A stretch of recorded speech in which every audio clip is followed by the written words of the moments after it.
Welcome to the channel guys. कैसे हैं आप लोग? आशा करता हूं आप लोग अच्छे होंगे। फ्रेंड्स, एक नए एसएमई आईपीओ का नोटिफिकेशन आया है। इस वीडियो के अंदर हम उसी आईपीओ के बारे में डिस्कस करेंगे, जानेंगे उस आईपीओ की डिटेल्स के बारे में, कंपनी क्या करती है, क्या बनाती है और क्या आईपीओ का ग्रे मार्केट प्रीमियम करंटली चल रहा है। सारा कुछ जानेंगे इस वीडियो के अंदर। सो प्लीज बने रहिएगा वीडियो में। तो चलिए वीडियो को जल्दी से स्टार्ट करते हैं। तो सबसे पहले फ्रेंड्स मैं लगाता हूँ आईपीओ वाला स्क्रीन, वहीं पर हम हमारे डिस्कशन को कंटिन्यू करेंगे फ्रेंड्स। तो फ्रेंड्स, ये हम लोग आ गए हमारे आईपीओ वाले स्क्रीन पे। बात करें आईपीओ के नाम की, तो आईपीओ का नाम है श्रीनाथ पेपर प्रोडक्ट्स लिमिटेड। ये एक एसएमई आईपीओ है फ्रेंड्स। ये आईपीओ ओपन होगा 25 फरवरी को, क्लोज होगा 28 फरवरी के दिन। फेस वैल्यू है 10 रुपीज पर शेयर की। प्राइस जो इशू प्राइस है वो है 44 रुपीज पर शेयर का। लॉट साइज रहेगा 3000 शेयर्स का।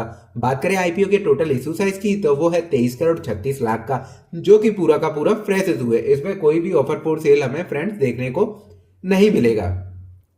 इस आईपीओ की आपको लिस्टिंग देखने को मिलेगी बीएससी एसईएमई पे।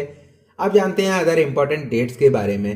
फ्रेंड्स, अगर आपने आईपीओ में अप्लाई किया है तो आपको अलॉटमेंट मिला या नहीं मिला ये पता चलेगा 3 मार्च के दिन। वहीं पर अगर आपको आईपीओ में एलोकेशन नहीं हुआ तो आपका पैसा रिफंड हो जाएगा 4 मार्च को। और अगर आपको आईपीओ में एलोकेशन हो गया है तो आपके डीमेट अकाउंट में शेयर क्रेडिट हो जाएंगे 4 मार्च के दिन। बात करें आईपीओ की लिस्टिंग डेट की, तो वो है 5 मार्च 2025 की। अब जान लेते हैं फ्रेंड्स किस कैटेगरी में कितना परसेंट रिजर्वेशन रखा गया है। तो फ्रेंड्स, रिजर्वेशन का कोटा जो है वो अभी डिस्क्लोज नहीं किया है। जहां तक मेरा अनुमान है वो 50% फॉर द रिटेल कैटेगरी रहेगा और द रिमेनिंग 50% जो है वो सारे अदर्स कैटेगरी के लिए वो रिजर्व करके रखा गया होगा। पर फ्रेंड्स, अभी वो डिस्क्लोज नहीं किया गया है। आगे अगर डिस्क्लोजर होता है तो मैं कमेंट्स में उसको अपडेट कर दूंगा फ्रेंड्स। अगर फ्रेंड्स आपको रिटेल कैटेगरी में एप्लीकेशन लगानी है तो आपको मिनिमम 1 लॉट की एप्लीकेशन लगानी पड़ेगी, जिसकी वैल्यू होगी 1,32,000 रुपीज। वहीं पर फ्रेंड्स अगर आपको एचएनआई कैटेगरी में एप्लीकेशन लगानी है तो आपको मिनिमम 2 लॉट्स की एप्लीकेशन लगानी पड़ेगी, जिसकी वैल्यू होगी 2,64,000 रुपीज। अब जान लेते हैं प्रमोटर की होल्डिंग्स के बारे में। तो प्री आईपीओ जो प्रमोटर के पास होल्डिंग है वो पूरी की पूरी 100% होल्डिंग प्रमोटर के पास ही है, और आफ्टर द आईपीओ ये घटकर हो जाएगी 72.98 की। तो फ्रेंड्स, ये तो हुई कुछ आईपीओ की डिटेल्स। अब जानते हैं कंपनी की डिटेल्स के बारे में। तो बात करें Shrinath paper products limited company की, तो इसका इनकॉर्पोरेशन हुआ था 2011 के अंदर। तो काफी पुरानी कंपनी हमें देखते हुए मिल रही है। ये अराउंड 14 ईयर्स की कंपनी हो चुकी है अभी। और जो ये काम करती है वो करती है offering supply chain solution to the industries that use paper material such as coated and food grades, machine glaze and adhesive papers in their manufacturing process, है ना फ्रेंड्स। यानी कि पेपर से रिलेटेड ये काम कंपनी करती है, और 2 अदर कंपनियां हैं उनको अपने पेपर और सप्लाई चेन सॉल्यूशंस ये प्रोवाइड करके देती है ना। The company supply various papers included some laminations based paper, thermal based paper, straw papers, यानी कि काफी डिफरेंट वेराइटी ऑफ पेपर्स ये दूसरी कंपनियों को प्रोवाइड करती है, जिनमें मेनली जो एडेसिव पेपर यूज करती हैं, कोटेड कंपनी होती हैं, फूड ग्रेड कंपनियां होती हैं, उनको ये टारगेट करती है। और वही सब इनके क्लाइंट हैं, है ना। तो इनके जो क्लाइंट्स की नीड होती है, जैसे कि क्या स्पेसिफिकेशन में चाहिए, क्या स्पेशलाइजेशन मैन्युफैक्चरिंग के लिए चाहिए, तो सारा ये टेस्ट सैंपल्स बनाती है ना। प्रिक्योर करती है मटेरियल को in the desire quantity and supply paper in various grades made for the recycled paper, made from the recycled papers, है ना। यानी कि जो रिसाइकल पेपर होते हैं उनसे ये बनाती है। और जो भी कस्टमर या इनके क्लाइंट्स बोल लीजिए, उनकी जो स्पेसिफिकेशन या स्पेशलाइजेशन इनको चाहिए वो उसी तरीके से उसको बना के ये देती है। जो कंपनी का प्रोडक्ट है वो यूज होते हैं FMCG, textile, pharmaceutical, packing foods and beverages, e commerce and more primarily in Maharashtra, Gujarat and Madhya Pradesh. यानी कि जो इसका क्लाइंट बेस है वो महाराष्ट्र, गुजरात और मध्य प्रदेश में ज्यादा फैला हुआ है। यानी कि जो इसका एक्सपोजर है अभी वो हमें सिर्फ 3 स्टेट में ही देखने को मिल रहा है फ्रेंड्स। तो फ्रेंड्स, ये तो हुई कुछ कंपनी की डिटेल्स। अब जानते हैं कंपनी के फाइनेंशियल के बारे में।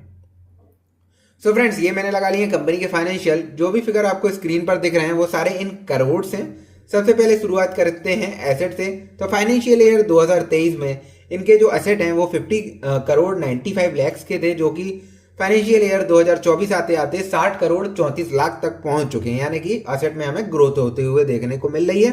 वहीं पर बात करें रेवेन्यू की फ्रेंड्स, तो रेवेन्यू में डिप हमें देखने को मिल रहा है। फाइनेंशियल ईयर 2023 में 206 करोड़ का जो रेवेन्यू था वो घटकर हो गया फाइनेंशियल ईयर 24 में 189 करोड़ 67 लैक्स का।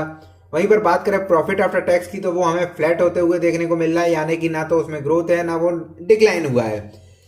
जैसे फाइनेंशियल ईयर 2023 में 4 करोड़ 38 लैक्स था, जो कि बढ़कर हो गया था मामूली सा 1 लाख रुपए का ग्रोथ हमें देखने को मिल रहा है। 4 करोड़ 39 लाख 38 से 39 हो गया, यानी कि 1 लाख का अंतर हमें प्रॉफिट आफ्टर टैक्स में देखने को मिल रहा है। क्योंकि रेवेन्यू में डिप था तो ऑटोमेटिकली प्रॉफिट में भी डिप आना चाहिए था, पर इनने कुछ ना कुछ मैनेज करके अपने प्रॉफिट को मैनेज कर लिया। वहीं पर बात करें अभी करंट फाइनेंशियल ईयर के 3 क्वार्टर्स की तो उसमें अभी ये 2 करोड़ 41 लाख है। तो इसी पेस से अगर चलेंगे तो लास्ट ईयर को बीट नहीं कर पाएंगे, डिप आ जाएगा।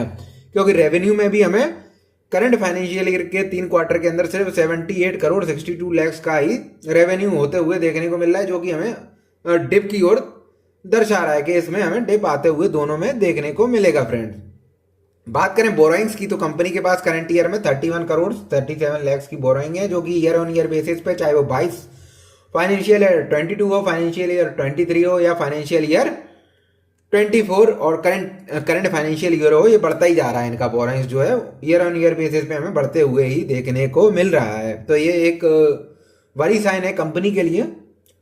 तो अब जानते हैं अदर केपीआई इंडिकेटर के बारे में। तो प्राइस टू बुक वैल्यू ठीक है 3.33 की है, पेड मार्जिन 2.36 का है, थोड़ा सा लोअर साइड है। बात करें इनके पी रेशियो की तो प्री आईपीओ 14.37 का है और आफ्टर द आईपीओ ये हो जाएगा बढ़कर 26.97 का, क्योंकि इनके रेवेन्यू में डिप है, प्रॉफिट आफ्टर टैक्स में भी डिप है, इसलिए पी जो है बढ़ रहा है ना।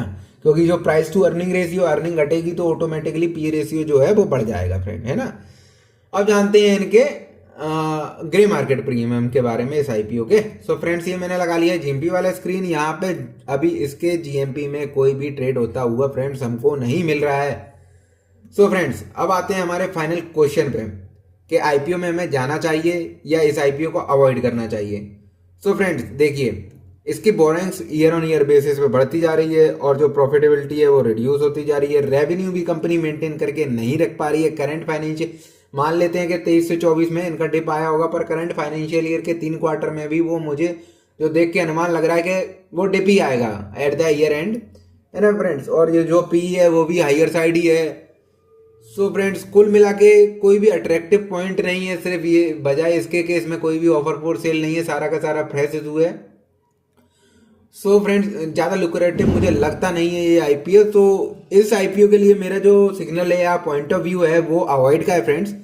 बाकी आप अपने रिस्क प्रोफाइल के हिसाब से डिसाइड कर सकते हैं कि आपको आईपीओ में जाना चाहिए या नहीं जाना चाहिए। वहीं पर बात करें लिस्टिंग गेन की तो लिस्टिंग गेन अगर इसका जाता है जीएमपी 50 to 60% के आसपास तो यू कैन डेफिनेटली गो। लगता नहीं है कि उतना जाएगा क्योंकि फाइनेंशियल फिगर सपोर्ट नहीं कर रहे हैं, फिर भी अगर जाता है तो you can definitely go for the listing gain purpose, है ना फ्रेंड्स। तो फ्रेंड्स, आज हमने जाना Shrinath paper products limited SME IPO के बारे में। So that's all for today guys, thanks for watching the video. Please like the video and subscribe to the channel. Thank you.